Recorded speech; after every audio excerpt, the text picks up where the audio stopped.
Olá, tudo bem? Eu sou o Dr. William Nitikawa, sou cirurgião plástico aqui em Curitiba. Nesse canal a gente vai falar um pouquinho sobre a minha vida pessoal, profissional, falar um pouco de família e também daquele assunto que a gente mais gosta de conversar, que é o explante. Hoje, no episódio de hoje do nosso podcast, eu tenho o prazer de ter como convidada e também entrevistadora a minha esposa, a minha mulher, a Laila. A Laila é a minha companheira de vida, minha companheira de família, profissional, pessoal, uma mulher mais do que especial na minha vida, meu amor da minha vida e que me acompanha não só na minha jornada profissional, mas claro também dentro da nossa família. Vamos lá? Vamos lá, vamos começar. Amor, conta aí um pouquinho como foi que tudo começou. Bom, a gente se conheceu na faculdade, né? Eu vim transferida de outra faculdade, daí você já tinha começado, né? Eu tava um peixe meio fora d'água e a gente virou amigo. 20 anos junto, né? Esse ano a gente faz 20 anos. 20 anos junto. No começo, assim, né? Cada um tinha o seu próprio outros relacionamentos. A gente foi começar a namorar no 5º período da faculdade. Tá. E daí, nem lembra, né? E daí, no 5º período, mas você não queria namorar? Acho que a gente é jovem, né? No começo ninguém quer namorar, quer curtir, né? Era meio menino, ele não queria namorar. Batucino. Batata sim. Mas ele queria. A gente tava junto, né? Era exclusivo, mas ele não tinha um pensamento de menina pra casar, né? Acho que esse é. Eu tinha 20 anos, né, amor? Mas aí eu já tava avançado naquela época. Eu já queria, namorar. Que mulher é mais madura, né? Eu já queria namorar, casar. Mas aí você demorou. A gente tem até uma amiga muito querida até hoje que aguentou a barra. Falou assim, não, ele vai te pedir em namoro. Mas foi enrolado, foi uns 6 meses pra dizer que tava namorando. Na verdade a gente namorou 8 anos de casar, tá? Eu acho que a parte mais difícil, o começo, o relacionamento ele é mais difícil, né? Tem aquela insegurança, tudo. Mas a gente aguentou bem, né? A gente nunca terminou. Por pouco. Acho que a gente é mais teimoso do que, né? Porque a gente passou, na verdade assim, eu acho que nosso relacionamento passou por várias fases, todos passam, né? Já passamos por várias vidas, assim, nesse... Mas eu acredito que a parte mais desafiadora ali do nosso relacionamento foi logo depois que a gente se formou. E que ela falou assim, os pais da Laila moravam em Curitiba enquanto ela fazia faculdade. Aí quando ela se formou, os pais dela se mudaram para Caju. E ela ficou num apartamento, só ela. E daí ela falou assim, se você dormir mais de 3 vezes por semana na minha casa, vai começar a pagar a conta. E não deu outra. Eu acho justo. Então, eu acho que esse ano ali que a gente começou a morar juntos, logo depois da faculdade, coisa de 2009, 2010, eu acho que foi o ano mais desafiador ali do nosso relacionamento, né? Você pega 2 pessoas com criações completamente distintas, com ideias distintas e junta. Mas eu recomendo, viu? Quem tem essa oportunidade de morar um tempo junto, né? Fazer o test drive, eu acho que é uma boa, né? E depois que a gente começou a morar juntos, depois de 4 anos que a gente foi casar, né? A gente completou 10 anos de casamento, né? Ano passado. Eu falei que eu só queria ter filho depois que casasse. Eu, na verdade, ia ter filho, eu já falava, pode ter filho, já tem lá da minha de honra, pá, a gente já resolve. Mas ela não, ela queria casar. E daí a gente casou em 2014. Em 2016 veio a Sara. Em 2018 veio o Davi. Em 2021, a Evinha, que tá tossindo agora. Tá? Amor, você acha que na nossa história, assim, qual foi a nossa maior conquista? Os filhos, né? Que dúvida. Não, é porque muita gente fala, né? Eu consegui uma carreira, eu consegui um apartamento, eu consegui um carro. Mas com certeza acho que são nossos filhos, né? Na verdade, assim, eu acho que essa até é uma... A gente decidiu ficar junto várias vezes, né? Assim... Nós optamos por estar juntos, né? A gente já teve no meio do relacionamento ali, várias provas que separados a gente ficava pior, que a gente não se dava bem, não funcionava. E juntos a gente era mais forte, era mais ou menos isso. E cada filho foi uma prova maior disso, na verdade, né? Mas eu acho que a gente casou de fato depois da Sara. Sinto isso. Que casou de fato. Na verdade é que a gente começou, então, não é que a gente casou de fato, mas é que a gente, a partir do momento em que nasceu a Sara, nós nos tornamos realmente uma família, né? E o vínculo entre nós três, com certeza, passou a ser algo muito mais intenso, muito mais real. E é engraçado porque esses dias eu estava até conversando sobre isso com um colega, sobre os desafios, né, de você ser pai, médico, marido. E é claro que no nosso início com a Sara, eu sinto que eu tinha mais tempo para brincar, mais tempo para cuidar. Foram 3 gestações bem diferentes. Mas ao mesmo tempo ali na segunda gestação do Davi, você tinha menos tempo, né? Hoje eu tenho menos tempo. E eu acredito que independentemente daquilo que a gente faça, sempre algum trauma a gente vai causar nos nossos filhos. Isso sim. Não, acho que foram 3 momentos muito diferentes, né? Essa história de vir do mesmo pai, vir da mesma mãe, não existe muito, né? Porque a gente foi tão diferente em cada momento ali, né? A Eva nasceu no meio da pandemia, eu tava em casa com medo, fazendo home office, né? Fazendo teleconsulta. O Davi nasceu, eu tava em 2 empregos, grávida dele, correndo pra outra cidade, né? Pra Campo Largo, fazer mais um trabalho além do exército. Então, foi uma época, eu acho que foram 3 desafios diferentes, né? E a Sara foi nossa primeira, então era tudo novidade. Cada dor, cada coisa assim era meio estranho. Olha pra câmera.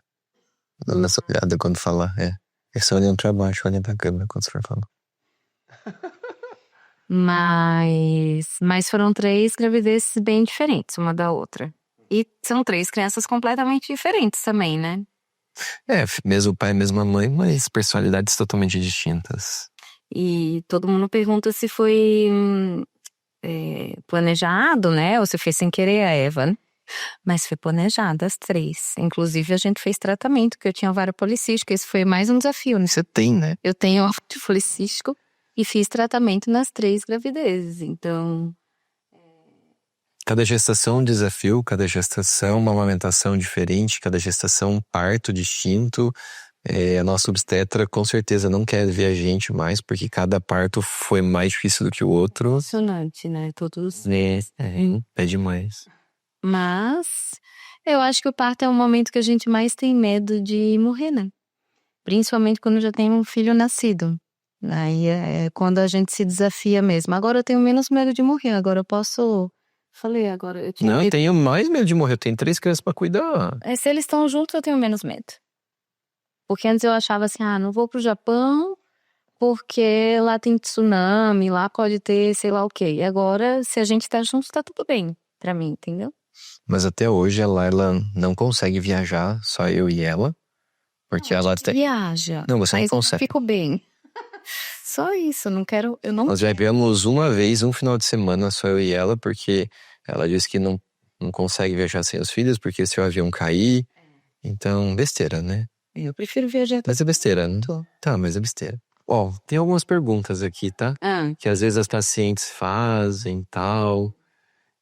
como é que é dividir o Dr. William entre o consultório e a casa? A divisão é bem clara, né, hoje em dia. Durante a semana sou eu que cuido da rotina. E final de semana é do papai. Basicamente é isso, né? Final de semana, às vezes ela fica dormindo até mais tarde. Às vezes ela fala assim, eu vou deitar, porque eu tô cansada. E daí eu fico bravo, porque o rojão é duro. Aguentar os 3 em casa 24 horas no final de semana. Mas eu curto. Tá que tá, hein?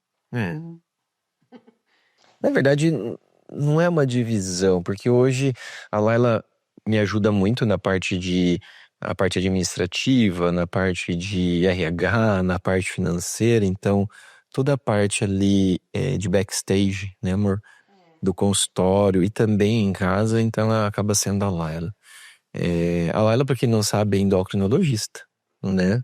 Endocrinologista de formação, mentorista profissional, que agora essa é a minha profissão principal, mentorista. Mas depois de analisar ali os prós e contras, se ela voltasse a atuar como ela atuava antes das crianças, talvez até financeiramente pra gente não seria interessante, né, mano? Não, chegou um ponto que, na verdade, você foi mais resistente porque você não me conheceu sem ser endocrinologista, né? Não é essa a questão, é porque eu falei assim, é claro que numa relação em que você tem 3 filhos, uma casa, um consultório, uma clínica pra cuidar, alguém tem que ceder.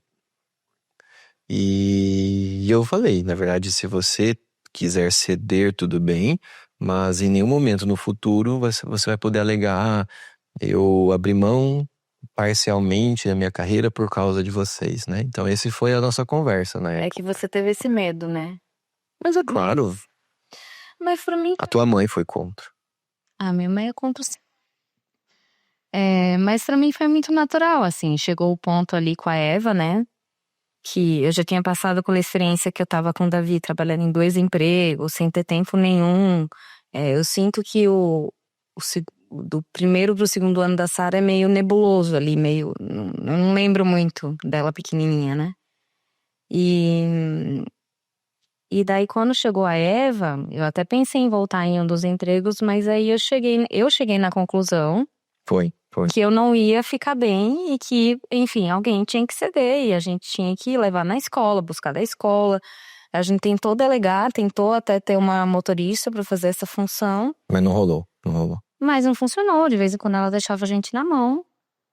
E eu entendi que eu precisava assumir isso e pra mim tava tudo bem também. Você não aceitou isso, porque você falou assim, como assim você vai não trabalhar? Você vai ficar insuportável, eu acho que você pensou isso, entendeu? Mas hoje em dia, eu assumo uma função de RH financeiro, né? Eu cuido de outras coisas além das crianças. Essa foi outra confusão também na época, né? Que ela falou assim, eu vou te ajudar no consultório. Eu falei, ixi, isso não vai dar certo. Ele também foi contra tudo, né? Eu falei, isso não vai dar certo, a gente vai trazer problema do trabalho pra casa. E a gente vai falar dos mesmos pacientes, isso vai dar coisa errada. Eu fui super contra. A gente, nossa, quebrou o pau, né? Você quebrou. Não, mas é porque assim, eu achava que isso era impossível de dar certo, né? Eu tinha na minha cabeça que problema de trabalho não se traz pra casa, problema de casa não se leva pro trabalho. Eu tinha esse conceito. E eu tava errado, eu confesso, eu tava errado. A trazer a Laila pra dentro do meu contexto profissional, além de ter me facilitado enormemente a minha vida, né? Eu digo que foi uma decisão muito acertada. É que, na verdade, talvez eu seja a pessoa que você mais confia. E vice-versa.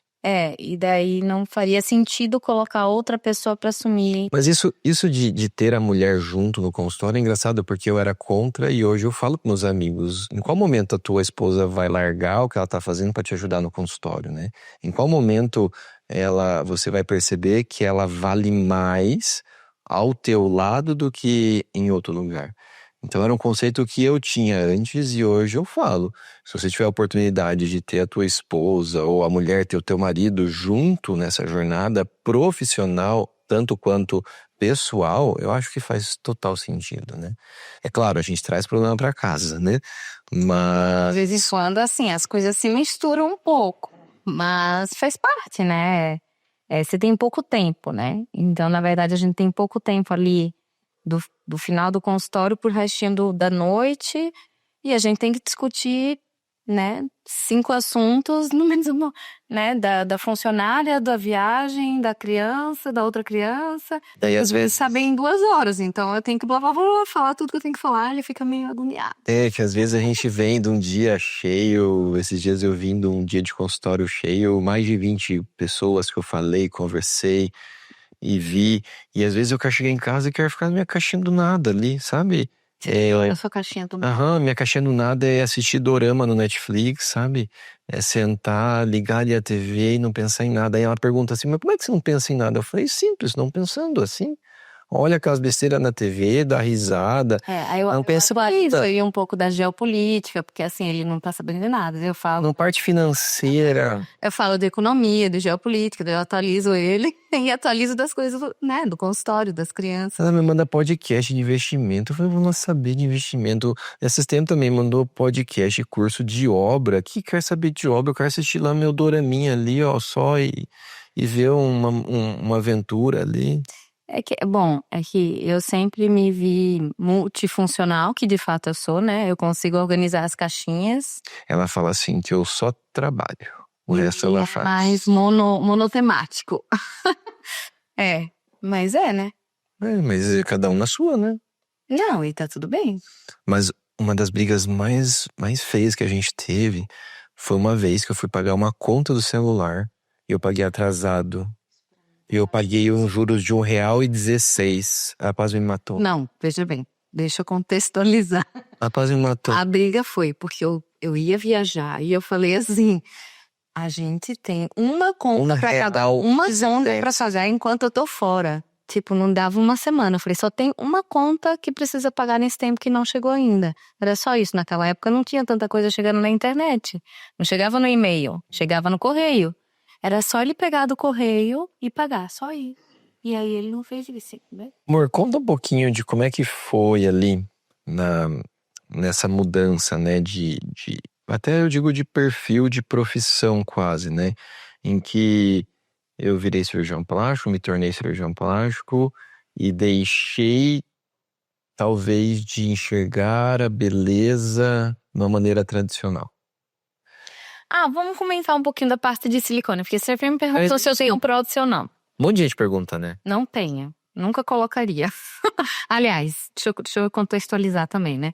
Na faculdade, teve o boom do silicone, que várias... Você pensou em pôr silicone? Não. Mas... Pensou? Não, deixa eu explicar. Explica.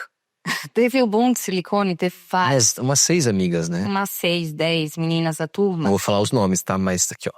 A gente sabe de todas, né? Mas a nossa turma de faculdade, 6, 10 colocaram prótese ao mesmo tempo. Pré-formatura. Todo mundo queria ficar sem bojo ou com bojo aparecendo mais ali, etc. E nessa onda, e aí eu olhava assim, eu falei assim, você não acha que essa menina ficou com cara de ficar com mais peso, assim? Que aumentou o peso? Engordou. Que engordou? Pra que colocar um corpo estranho no corpo? Eu já falava naquela época, muito obrigada, sou muito avançada. E ele naquela época fazia ali o estágio da plástica e assim, prótese era... Eu falava assim, se você quer, põe uma cirurgia simples, fica bonito. Prótese era água, todo mundo falava como se não fizesse mal nenhum, etc. E aí chegou uma outra época que eu fiquei com medo de câncer de mamas. Aí eu queria fazer uma mastectomia. Ela fala e eu fiz reconstrução. Não, cada ideia, assim. Ela fala assim, Mas eu tenho mais uma ideia. Essas minhas amigas de infância vão lembrar. Quando eu tava na infância, eu não queria menstruar. Daí eu falava que eu queria tirar útero. Eu sou mãe de 3 e eu queria tirar útero na época da adolescência. Então, assim, essa coisa da mastectomia também é uma coisa meio... Ela falava assim, gente, depois que a gente tiver nossos filhos, você arranca meus peitos e põe prótese que eu não quero ter câncer, gente. Mastectomia profilática, acho que isso é importante também. Mastectomia profilática, tirar a mama para evitar um câncer, não dá para fazer assim, eu quero fazer e pronto, tá? Então hoje existem maneiras de entender se é necessário ou não. Inclusive recomendo a doutora Vanessa Kozak, que é uma oncogeneticista excelente. Você vai num profissional que vai te avaliar e vai verificar o risco que você tem para fazer ou não, para ter ou não um câncer de mama ao longo da vida. Claro, aquela paciente que tem uma mutação, BRCA1, BRCA2, entre outras, em que indica, existe uma chance grande ao longo da vida de ter um câncer de mama, ok. Agora, por vontade, quero tirar o peito para poder não ter câncer, isso não faz muito sentido. Bom, mas tudo bem. Mas não colocou Não prótese. fiz nada, nunca fiz plástico, inclusive, tá? Nunca fiz. A minha primeira tá agendada dia 20 de dezembro. Ela agendou. Eu agendei. Eu preciso fazer a correção da minha diástase. 3 filhos também, né? Sou filha de Deus. Mas o que? Não, e eu tô me preparando faz 2 anos pra essa cirurgia. Eu fui pra Nutri, eu perdi Não, você tá de parabéns. 12% de gordura. Você tá de parabéns. E aí eu tô me preparando faz 2 anos. Então, assim, vai rolar um mini abdômen em dezembro. Não, mas eu acho que ali vale, Mas, por exemplo, depois de 3 amamentações, você acha que tua mama cedeu um pouco. E ela queria mexer na mão. Eu falei, amor, Podia levantar um pouquinho. não, amor, mas a tua mama é bonita. A tua mama tem uma flacidez muito natural para uma senhora de 40 anos que amamentou 3. Então, Senhora, na verdade, gente, eu acho que tem um pouco disso, né? Entender que o peito de uma mulher de 40 anos é de uma maneira e o peito de uma mulher de 20 anos é outra. Será que a mulher de 60 anos precisa ter o peito igual a mulher de 20? Será que a mulher de 60 anos precisa parecer 20 anos de idade com o rosto? Então, quando a gente fala de conceito de beleza, de mudança de mindset para beleza, eu acho que o explante tem tudo a ver com isso, né? Não, e assim, eu sempre fui muito natural, sempre fui assim. Pra mim, cirurgia plástica funciona para tirar excesso de pele. É pra isso que funciona. E de fato, até hoje eu ainda acho que é pra isso. E aí eu sempre fui muito natural e chegou. Acho que a gente pode até comentar da história. Eu lembro do dia que a Carla Keiko, né, veio falar com você. Carla, Ela marcou um cafezinho perto do MAB, até lembro que foi isso. E daí você voltou da conversa assim, tipo em parafuso, assim, pensando, nossa, que menina avançada.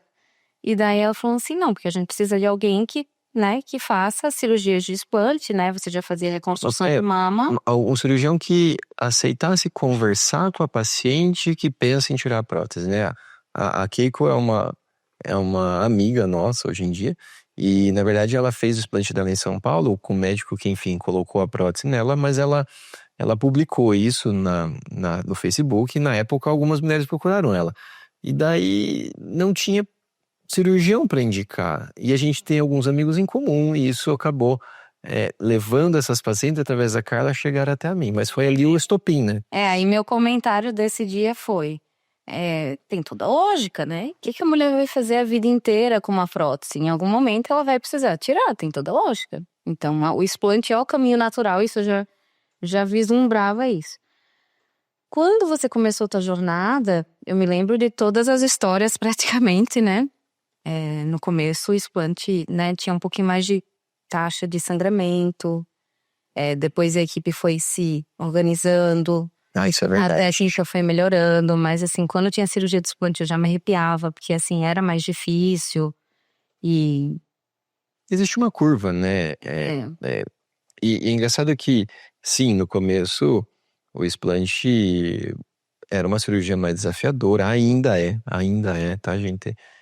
Cada explante tem o seu desafio. Às vezes a gente acha ali que vai ser uma cirurgia simples, na verdade acaba sendo uma cirurgia um pouco mais complicada, tem um pouquinho mais de sangramento. Então cada caso é um caso. Mas a parte, acho que mais interessante da jornada, que você ia comentando dos casos, assim, das pacientes, que você, no começo, em relação aos sintomas, não acreditava, de fato, que elas iam melhorar daquilo. Eram queixas, né, como que eu digo, genéricas, né? E você não acreditava que ela fosse melhorar quando tirasse. Daí veio uma contando que melhorou, aí veio outra contando que melhorou, aí veio outra contando que melhorou. E daí você se convenceu que de fato os pacientes melhoravam. Não, e também o conhecimento foi ampliando. E hoje ela é a xiita do explante, entendeu? Assim, tem que tirar, tá com zumbido. Essa semana mesmo a gente tava no almoço, aí umas amigas... amigas que colocaram naquela época, né? 12 anos atrás. Por aí, mais até. E daí estão começando a ter uns sintomas estranhos. E estão com uma mama grande, porque daí depois daquilo já tiveram filhos, já amamentaram, né? A mama modificou. Qual que é a função da prótese naquela mulher? Nenhuma. Então, assim, se você tem um sintoma que pode estar associado, você precisa fazer alguma coisa com a tua mama, porque ela já tá, né, maior, flácida, etc. Então, não que eu seja xiita do explante, eu só sou uma super apoiadora. Eu só acho que é um caminho natural, né? E, na verdade, eu acho que mais do que isso, a gente tava comentando isso ontem, né? Eu sou muito apoiadora, assim. Até porque eu demorei pra Se aceitar. aceitar o meu natural, né? Teu cabelo é encaracolado. O cabelo encaracolado foi um marco, né? Mas, assim, eu acho que a maior parte das mulheres passa por isso, né? Elas se acham insuficientes, inadequadas, por algum motivo, né? Às vezes implica com o nariz, às vezes implica com a barriga, com a mama, com o cabelo, com a unha. E daí, depois que você se conhece e você entende que você não precisa agradar ninguém, isso nem todo mundo já entendeu mesmo na vida adulta, né? É um processo natural, assim, você entender que você não precisa da mama bolinha pra ficar bonita, né? Você não precisa ter o cabelo liso, você não precisa ter a unha feita. Até hoje eu não faço minhas unhas, tá? Mas tá na moda, né? Não fazer. Então, aí, não, eu tava comentando isso ontem. Né, assim, eu nunca fiz sobrancelha, tá? E daí, na minha infância, todo mundo fazia e achava muito estranho. Como assim essa menina não faz sobrancelha? Que tinha que ser fina a sobrancelha daquela época. E eu nunca fiz. E esses dias, uma paciente tua, que é muito querida, muito amiga, comentou assim, nossa, sua sobrancelha é muito bonita. Eu falei assim, olha... Ela é designer de sobrancelha. Ela é designer de sobrancelha. E aí eu falei assim, ai, obrigada, né? Eu acho que é a primeira vez que eu recebo elogio. Mas assim, a questão é, se a mulher for esperar por um elogio pra se sentir apta, né? Pra se sentir aceita, inteira, ela nunca vai se sentir suficiente, né? E não que eu me ache perfeita, tá? Assim, não que eu ache que eu nunca vou pintar unha ou que eu nunca vou pintar o cabelo. Meu amor, você é perfeita. Não, mas é no sentido assim, eu me sinto segura o suficiente de sair sem maquiagem. Mas isso aos 40 anos. Não, claro. Eu também acho muito mais bonito hoje do que com 20 anos. Foi um processo de aprendizado. A história do cabelo foi quando eu engravidei a primeira vez. Acho que toda menina, né, que tem cabelo encaracolado, passou a infância ali fazendo... Como que era aquela touquinha que eu fazia, sabe? Com grampo, e escova nas festas e tal. E daí, quando eu tava grávida a primeira vez, eu falei assim, se minha filha nascer, ela nasce com uma característica genética nossa, né? Se minha filha nascer com cabelo encaracolado, eu preciso ensinar ela a lidar com o cabelo natural. Não pode... Cuidar do cabelo. Ela não pode ficar escovando, né? O resto da vida. Poder pode, mas não é isso que a gente quer pra eles, né? Ela tem que se achar bonita como ela é, né? Isso. E ela é linda. Não, os três são, né? Mas aí foi quando assumi meu cabelo encaracolado. Então, enfim, tudo isso é um processo, né? A unha eu fazia, porque socialmente, nos casamentos, precisava fazer a unha, porque todo mundo fazia, né? Nos eventos. E até que teve um dia que eu falei assim, sabe uma coisa? Por que eu preciso realmente fazer unha? Não é por mim, eu não gosto. Não passa 5 minutos, eu mancho tudo. Então aí eu parei de fazer. Então eu acho que essa aceitação da sua individualidade, né? Do que você realmente gosta, o que você não tá fazendo pelo outro. Mas... Isso tem tudo a ver com explante, né? E tem tudo a ver, mas assim, ó, né, um parênteses. Ser natural não significa não se cuidar. Pelo contrário. Não. Né, você... Eu gosto de coisas não invasivas. Ela se cuida, ela faz ali o laser. Passa, ultrassom hiperfocado, Mas, amor, conta. Toda paciente fala que a tua pele é linda, perfeita, maravilhosa. O que você faz na tua pele? Me conta. Eu uso um pouquinho de filtro solar. Né? Aqui, um pouco, que eu tenho um pouquinho de rosácea. Mas você sabe o que é interessante? Que você sempre teve o osso bem ossido, né? Ossuda. Então, elas acham que tem preenchimento, que tem harmonização facial. Né? E o que você faz com a pele? Conta, é minâncora, não? Eu evito o sol e bebo água. Eu acho que é isso. Faço atividade física quase diária. Esse virou um hábito depois da Eva, né? Porque nas gravidezes você dá uma cambaleada ali, quando tá amamentando também não é perfeita. Eu sou endocrinologista, né? Querendo ou não. E aí acompanho com a nutricionista, né? Cuido da minha porcentagem de gordura, tô tentando melhorar. Eu acho que ninguém é perfeito como tá agora. Mas a gente sempre pode melhorar, né? Mas enfim, aceitar as tuas características que são imutáveis. Eu acho que esse que é a sabedoria, né? Se você, claro, você pode mudar com cirurgia? Pode. Mas aí você tá mudando por você ou pela outra pessoa, né? Então eu acho que essa que é a... Forte isso, né? Forte. Não, mas não foi essa conversa ontem que a gente tava comentando com uma amiga que fez explante recente, que o comentário maior que as mulheres falavam pra ela é: você teve coragem? Teu marido aceitou. Teu marido aceitou? Você Ih, Zé tema pra outro podcast. Mas assim, você teve coragem? Eu fiquei pensando, gente, coragem do quê? De tirar um corpo estranho do teu corpo que tá fazendo um peso na coluna, que pode estar te fazendo mal, que não vai te fazer mais feia.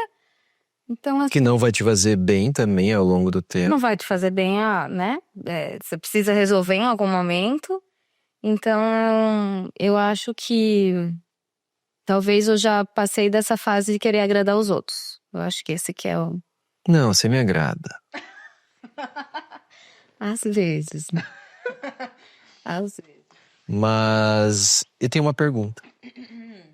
Como é que você se vê, ou você nos vê, daqui a 10 anos? Fazendo quase a mesma coisa que a gente tá fazendo agora. Assim, Trabalhando bastante, cuidando da casa, das crianças. Criança não, você é tudo adolescente daí. eu acho que, na verdade, eu tenho uma vida que eu sempre sonhei e não sabia, na verdade. Se a gente for voltar ali pra época de faculdade, na minha cabeça, eu ia ter, né, fazer faculdade, especialização, mestrado, doutorado, eu ia virar professora. Crianças, filhos, família não eram minha prioridade. A vida profissional seria minha prioridade, né? Mas eu acho que muitas mulheres da minha geração foram criadas assim. Então, hoje em dia, na verdade, a minha maturidade foi entender que o meu papel mais importante na minha vida era criar meus filhos. E não é todo mundo que chega nessa conclusão e que tem um apoio por trás, né? Porque daí você bancou e você falou assim, não, vai e tudo bem que, né? As contas vão estar pagas, né? Mas ter nossos 3 filhos com saúde, né? Um trabalho que, como que eu digo, que devolve, né? E assim, eu acho que eu sou mais grata talvez do que você, ou tão grata quanto pelas pacientes, porque elas são, elas se beneficiam, né? É engraçado, né? As pacientes agradecem, elas são muito gratas e talvez eu tenha me encontrado nesse mundo de explante porque é exatamente o perfil de paciente pelo qual a gente é apaixonado. Não, e é uma paciente assim grata, e eu acho que é uma dádiva assim. É uma bênção, é uma bênção. A gente poder ajudar elas nesse processo de cura. Então assim, eu não te vejo deixar de fazer isso. Pode ser que diminua o ritmo, porque tá puxado, né? Mas fora isso, continuar com as viagens, que eu também amo, mas assim, eu já viajo bastante, eu gosto das nossas viagens e graças a Deus a gente consegue viajar, né? E eu sempre fui meio contra viajar, gastar dinheiro com isso, né?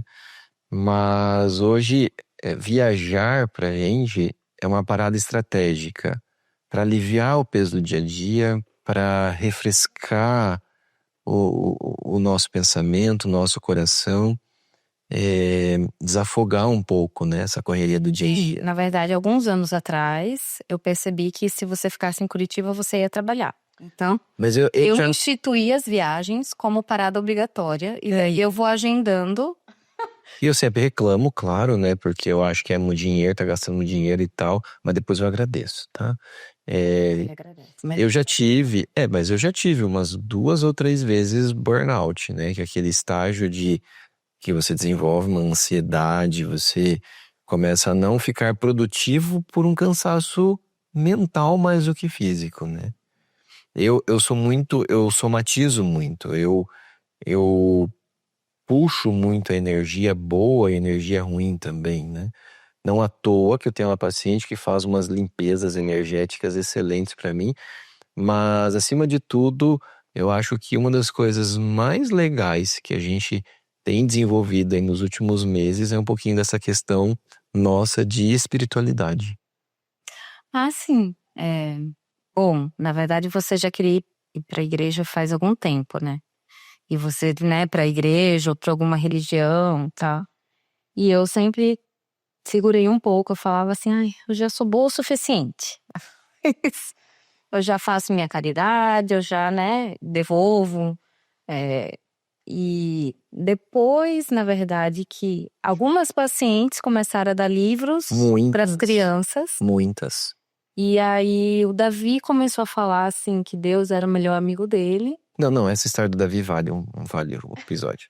Ele O Davi, ele é diferente, né? E a gente sabe que ele é uma pessoa diferente. Todas as crianças são especiais, mas o Davi, a gente senta às Davi é vezes mais sensitivo. sensitivo, total. Às vezes eu chego em casa, vou tomar banho, ele senta ali na patente e fala, papai, do que a gente vai conversar? Numa conversa dessas, ele colocou, né? Papai, quem é o teu melhor amigo? Ah, filho, meu melhor amigo tem o tio Bruno, o tio Ivan, o tio Éder, né? E você, Davi? Meu melhor amigo é Deus. Mas o que de fato fez a gente ir na igreja foi depois de uma briga com uma familiar, né? Que de fato eu escutei uma voz falando assim: se você não quer ser igual, você tem que começar a levar seus filhos na igreja. E aí eu falei assim, a gente precisa, eu já escutei e repeti no mesmo momento, a gente precisa levar as crianças na igreja. E eu acho que um final de semana depois a gente já estava lá. Tem várias coisas, né? São vários chamados. Eu acho que o Davi foi um instrumento aí. Foi um instrumento que nos levou a talvez a criar mais a coragem de ir, né? Teve também olha que interessante. A gente vai na Igreja Batista. Minha formação é católica, da Laila também. Mas, de certa maneira, hoje, no momento atual da nossa vida, a Igreja Batista faz muito sentido pra gente, né? E daí o marido dessa paciente, que eles também frequentam a Batista, ele falou assim, doutor, eu sonhei que eu te trazia uma cesta. O Tiago, o marido da Maiana. Aí, um dia eles encontraram a gente na igreja, no estacionamento da igreja. Daí ele falou, doutor, tá aí a cesta. A cesta era esse presente de apresentar você aqui dentro e tal. E ele vai ser ele que vai fazer meu discipulado, tudo, né? E na verdade eu acho que... Fala aí, um dia, né, que a gente tava no culto e a gente tinha acabado de voltar do... Não, assim, cada culto parece que tá conversando com a gente, mas isso a Mari Físio, que trabalha com a gente faz algum tempo, né? Comentou que parece que quando a gente é apresentado à igreja, a igreja conversa com a gente por meio dos cultos, dos pastores, né? E a cada culto parece que, assim, tá falando com a gente. Um dia o pastor falou, não te falei isso. Um dia o pastor falou assim, crescer é uma bênção. E a gente tava numa fase ali do consultório de trocar funcionário e aumentar custo. E eu com custo, eu sou sempre despesa, né? Eu sou sempre, assim, estressado e tal. Eu falei, essa é pra você. Daí, assim, o pastor falou, crescimento é uma bênção, porque a igreja tá crescendo e daí tem que ampliar ministério infantil, tem que ampliar culto, não sei o quê. Aí foi pra mim, assim, né? Teve outro dia que o pastor tava falando que Jesus é a videira verdadeira, não é isso? Uma semana antes a gente tinha ido na região de Champagne, na França, e, né, eles mostraram, enfim, falaram mais ou menos como é que era o cuidado com as videiras, com as plantinhas ali da uva. E aí, uma semana depois, o culto foi sobre Jesus e a videira verdadeira. Então, assim... Não é por acaso isso, né? Não é. E daí... fora algumas pacientes, né? Que muitas. aparecem. Eu acho que o que também me levou foi uma vez uma paciente que eu não me recordo quem foi, tá? Me desculpe. Mas ela me deu uma Bíblia do Homem. Que é uma Bíblia que vem ali com a parte já meio interpretada, estudada, falando como é a aplicação de cada coisa, no papel do pai, do marido, do homem. E eu achei aquilo ali fantástico. Mas eu acho que, acima de tudo, eu sinto isso, que você ou a nossa família está cumprindo o propósito a que veio, entende? A questão do propósito, né? Então, por isso que eu digo assim, eu não nos vejo fazendo outra coisa, porque eu acho que o explante é tudo pra gente, assim. Realmente, a gente melhora a vida das pacientes, elas são gratas por isso, elas nos ajudam, nós ajudamos elas. E eu acho que a gente tá no caminho que Deus queria que a gente tivesse, basicamente, assim.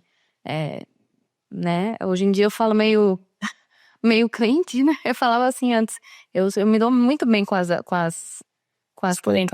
esplantadas e as que eram evangélicas, eu sempre me dei muito bem.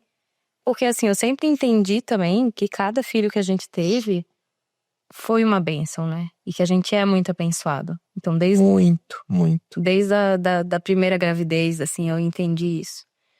E eu acho que a gente tá cumprindo um propósito. Basicamente, eu acho que é isso. Então, eu não mudaria nada. Eu acho que talvez eu diminuiria um pouquinho a carga horária. Mas você tem que entender, amor, que o que eu faço com muito gosto. Não, eu não tenho dúvida. Mas Eu faço. Sim, pessoal, eu tenho a vida de consultório, a vida de pai, marido, mas eu também tenho ali um período da semana que eu trabalho no SUS, né? Trabalho no Hospital Horácio Gertner, faço cirurgia reparadora, reconstrução. Hoje foi o dia que eu estive lá e eu atendi uma paciente que faz 3 anos que eu operei ela. E, nossa, me até arrepia de falar. Vi também um menino de 12 anos que a gente fez uma reconstrução de fíbula para o queixo. O menino tá ótimo. E também é muito gratificante, né? Então, claro que a gente podendo diminuir a carga horária, e esse é o plano de todo mundo, né? Eu acho que em 10 anos a diferença vai ser diminuir um pouquinho. Isso. Ter alguns dias livres, operar um pouquinho menos. E talvez construir aí um legado de conhecimento, um legado de cuidados, né? Eu acho que isso talvez seja um dos nossos objetivos também, né? Mas com certeza, eu, a Laila, nós todos somos muito gratos, né, mano? Com certeza. Muito grato por tudo que tem acontecido nas nossas vidas, por tudo que Deus tem feito com a gente, né? Tá. Ping-pong. Eu vou te perguntar se vai responder. Um lugar inesquecível. Acho que a nossa primeira viagem pós-pandemia foi inesquecível. Que foi Dubai e Maldivas. Foi, Maldivas, concordo. Uma mania do outro. Mas tem que falar também. Qual foi o seu lugar inesquecível? Maldivas? Maldivas. Uma mania do outro. Chegar, pôr o fone e ver dorama. A sua mania. Assistir podcast. Mas tem mais utilidade do que o dorama. Pra mim é útil o dorama. A utilidade. Uma palavra que define o nosso amor. Companheirismo? Perfeito, eu também acho. Companheirismo. Um conselho para os outros casais. Eu já dei uns conselhos uns anos atrás ali, mas eu acho que ter metas em comum e mirar um futuro. Ter planos. Planos, metas, Metas assim, no sentido, vamos construir uma casa, vamos nos mudar, vamos ter filhos. É o propósito, né? Vamos, né, mas em comum, né? Se um vai por um caminho, outro vai por outro, não vai dar certo. Eu ia falar companheirismo de novo. Um conselho para os outros casais é ter companheirismo, ter o cônjuge ali. Ser companheiro. Eu acho que ser um melhor amigo um do outro também. Com certeza. Qual é a maior qualidade? Qual? Minha e tua. Veja o que você vai falar. Acho que ser pai. Aliás, eu só decidi ter filhos depois que eu comecei a namorar com você. Eu não teria filhos com qualquer pessoa. Nem eu. Acho que a maior qualidade é ser pai. Eu não vou repetir falando que você é mãe, mas é claro que é. Mas eu acho que você é uma pessoa muito equilibrada. Equilibrada. Equilibrada? Eu acho que eu sou organizada. Organizada. Até demais. Tem um quê de obsessiva compulsiva. Talvez, um pouco. Um defeito. Ixi. Um defeito é demora pra desligar você. Do trabalho pra... Um defeito seu é muito sistemática com limpeza. Isso eu sou mesmo. Aí, e pós-pandemia eu fiquei um pouquinho pior. Pior. Uma frase que eu repito muito, que você repete muito. Uma palavra. Davi! Não, mas uma frase... Não sei, tem que pensar mais. O que o outro faz melhor do que ninguém? Cozinhar, você. Nossa, isso é um elogio, hein? Você cozinha bem? Você paga a conta. Eu cuido Paga boleto. Você é ótimo em pagar boleto. Eu cuido do financeiro. Eu sou organizada. Muito obrigada, Vanessa. Isso é bem legal, isso é bem legal. Quem é o mais firme com os filhos? Você? Eu tô muito na rotina, né? Então eu que, sabe, preciso sair na hora, voltar na hora, tenho o próximo compromisso. Então, assim, eu sou mais chata, assim, nesse sentido, né? Eu sou mais militar. Super. Apesar dos dois terem um fundo militar, né? Os dois passaram pelas Forças Armadas. E eu pelo Exército, né? Mas eu sou muito militar em relação aos horários. Pra mim, 7 e pouco da noite, as crianças têm que estar dormindo, porque eles acordam melhor, eles acordam cedo, e 7 horas da manhã eles já têm que estar no caminho da escola. Então... Mas eu sou bem chato com horário também. Tá. Qual é o ritual da família que vocês mais amam?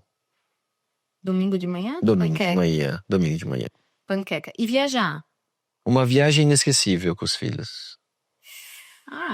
Todas. Não, a mais. Suíça. Suíça foi muito inesquecível, né? Suíça foi... Eu acho que Maldivas a gente gostou porque foi bem depois da pandemia. Não, foi pós-pandemia. Aquela sensação de leveza, liberdade. Quem estraga mais as crianças? Eu. Quem some de casa quando tá tudo um caos? Ninguém, né? Ninguém. Infelizmente, minha vontade mas não, quando tá caos e quando tá os dois. Sabe, eu acho que uma característica que é boa de nós dois, a gente é bom no caos. Não, quando a coisa tá bem caótica. Então, os 3 doentes, antibiótico, quando tá bem caótico. Mas até mesmo em viagem, né, amor? Às vezes tá lá todo mundo fazendo manha. Não, peraí. Lá ela vai lavar roupa, eu vou organizar comida. Cada um já sabe mais ou menos o papel dentro do esquema, né? O esquema isso é verdade. Funciona bem. Não, às vezes o caos é incontrolável, ainda mais com 3 crianças viajando, gente. Mas nessa parte aí de parceria pra cuidar da casa e dos filhos, a gente tem isso bem, bem certinho, né? Eu não cozinho, você já aceitou isso. E você não gosta de mexer em roupa. E eu gosto que as crianças sejam com roupa limpinha. E você gosta de comer comida de casa. E que as crianças comam coisa boa, né? Que comam melhor, assim como eu. Então, assim, a gente tenta se apoiar nisso. O que vocês mais gostam de fazer juntos no tempo livre? Sair jantar. No Igor. No Igor. Um sonho. Junto. A gente tá realizando nossos sonhos, hein? Mas aquele sonho de talvez morar numa casinha. Não, casinha não. No meio do nada também não. Talvez no futuro se mudar pra algum lugar da Europa, perto de um dos filhos, se ele se mudar. Um sonho, ter os 3 filhos criados, educados, com saúde, e a gente aposentar morando uma paciente minha falou isso, numa vila na Itália, tomando vinho e comendo macarrão. Não vai ser numa vila na Itália, talvez seja em Zurique, numa capital, assim. Não vai rolar, assim, uma cidadezinha tão pequena, entendeu? Eu gosto de um pouquinho de conforto e segurança. Apesar de que a gente fala muito da Europa, porque, né? Mas eu acho que o nosso país é um país muito gostoso. Muito bom, muito bom. A comida é boa. A gente viaja, a gente sente falta, né? Porque a comida nossa é muito boa. O clima é muito bom, né? O clima é bom, a gente tá longe de desastres naturais. A cidade no Rio Grande do Sul tivemos, mas não foi aqui. Tão longe de guerras. Então, assim, não sei se de fato, quando chegar a hora que a gente possa morar fora, se a gente vai morar. Talvez a gente fique indo e vindo. Vamos ver, né? Próximo projeto da família? A construção. Ai, Tem uma obra nos próximos 1 ano e meio. uma palavra que me define. Que te define? Uhum. Cara dele, cuidado com o que você fala. Ixi. Uma palavra só? Uma palavra só. Tá isso daqui, ó. Amor, meu amor. Não, você é o amor da minha vida. Então, tá bom.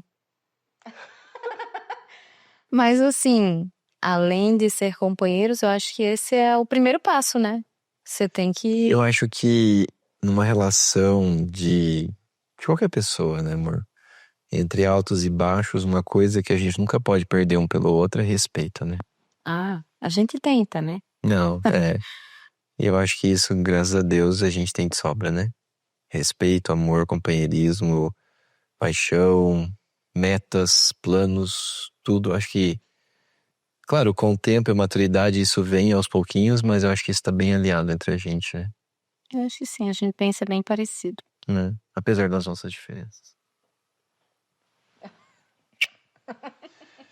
Acho que chega de podcast por hoje. Quer deixar um recado para os pacientes ou o pessoal que aguentou o nosso bate-papo até agora? Eu tenho uma mensagem. Cultivem o teu relacionamento, estabeleça acordos e reveja os acordos e projetem novos acordos. Construir uma família, ter uma família e todas as experiências em torno disso, eu acredito que é a parte mais maravilhosa da vida. Sem dúvida. Né? E achem alguém que apoie teus sonhos, né? Mesmo quando não seja o sonho dele, né? Mas que apoie teus sonhos, que esteja por trás e que te levante junto. Acho que é isso. Obrigado, meu amor. Beijo. Beijo.